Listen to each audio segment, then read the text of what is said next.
Hey guys, so today I'm going to be going over some of the guidelines for our remote discussion that's going to be taking place on Parlay Ideas. Many of you have already done the assignment, which is the first step of the assignment, which was to just join the discussion, so thank you for that.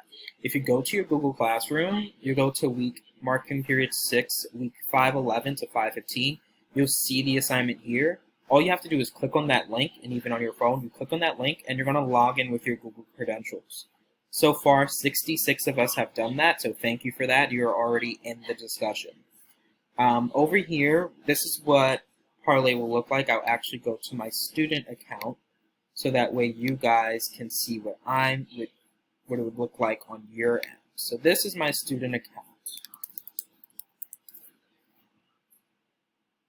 So when I log in on the computer, it shows me the one class that I'm in. It has 66 students. So these are the guidelines to the discussion on the right over here that I wrote up. And these are just some sample questions that you can think about to start the discussion.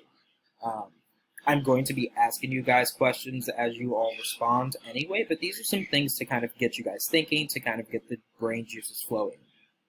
So we're going to be thinking about how Dr. King and how the different texts that we read tackle this idea of injustice. So some sample questions are: how does Dr. King present ideas of injustice in the text? What does injustice mean? What does injustice look like for you? In what ways does Dr. King suggest injustice ends? And in what other texts have we seen issues of injustice presented in this unit, and how? Number 4, that last question, is also an opportunity if there are any other texts that you've read outside of this class, whether it's an informational text, it may be a newspaper article, something that you've read that tackles and looks at this idea of injustice. You're also going to be responsible for providing peer feedback, so you must respond to at least 2 of your peers during the discussion, and there are some peer feedback stems that can help get you started. So here is a student type of response that I wrote up under my student account. It says, I believe that Dr. King presented injustice in a way that targeted a problem he saw. He presented some solutions, and then I kind of go into the text. I provide an example. It says, Dr. King states, for 9 years following 1945, he denied the people of Vietnam their right their right of independence. So, and then I explain that quote after. So here are some comments that you can use when you're responding to your peers. You would simply click on where it says leave a comment. And then I just gave you guys these stems, so that way you have something to refer to. You don't have to use those stems, but that's a good way to kind of ground our thinking, so that way we're making a little bit more sense, and our discussion is a little bit more organic and relevant. And then you look at this assessment piece. This is what I'll be using from my teacher end, and I'll just be giving you points based on this. So it says critical thinking, communication, collaboration, well-written, creative, evidence, analysis, and connection. So those are all the things that you all have been doing all year, and that you've been doing throughout high school. So this is just a time for you to showcase those skills, but via a virtual discussion. And then I will be leaving feedback for you guys on my student side. As an example, I already responded to this post that I created. I said, I think this is a great and strong point. Reading this quote, an analysis makes you consider why the United States of America, a place known for being the land of the free and home of the brave, would stand in the way of another country seeking independence from an imperialist power.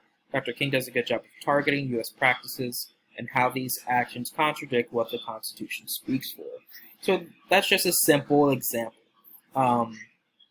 So as you guys start to post, I want you to go back to your bookmarks from earlier in the semester on the Speech of Vietnam War. You should have gotten that via email, so anytime you submitted it, you should have gotten that bookmark response in your email. I'll also email you all your responses, so you still have that.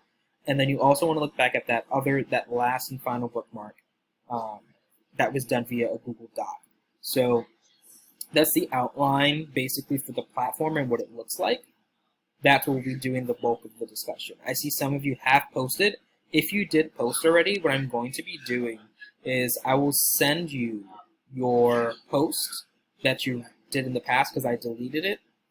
And then I will send that to you so you can repost it.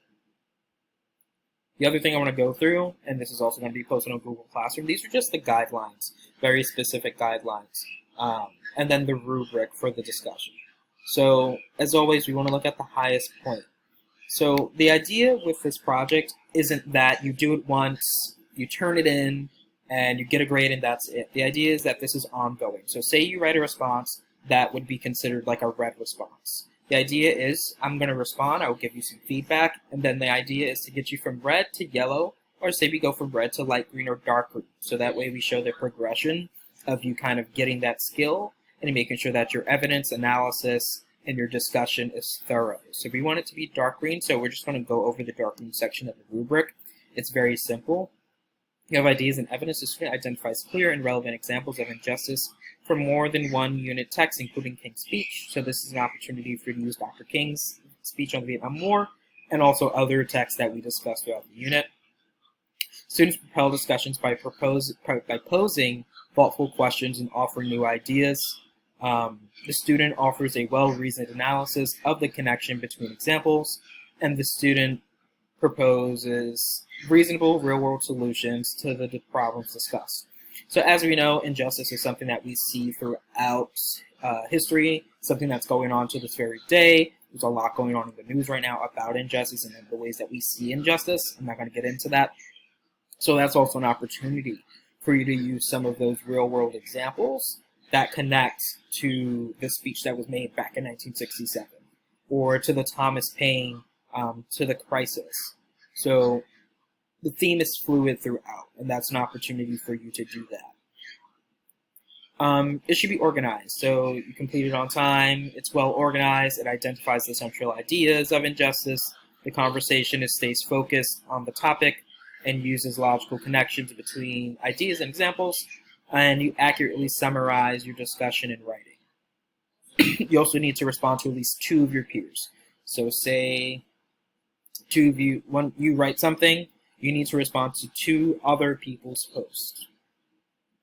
And then the language, you want to make sure that the language, to the context, the student adapts speech to the context of discussion using appropriately formal English. So you're just writing in formal standard English, and you're quoting accurately from the text. So those are the things I'm going to be looking for. I'm going to post this on Google Classroom so you can refer to it. If you don't have your responses from your bookmarks, I will also send those to you. If you have any questions, I have office hours every day at 1 o'clock, so please see me then. You can send me an email. So whatever you need, just let me know. And then we're going to be doing this throughout the next couple of weeks.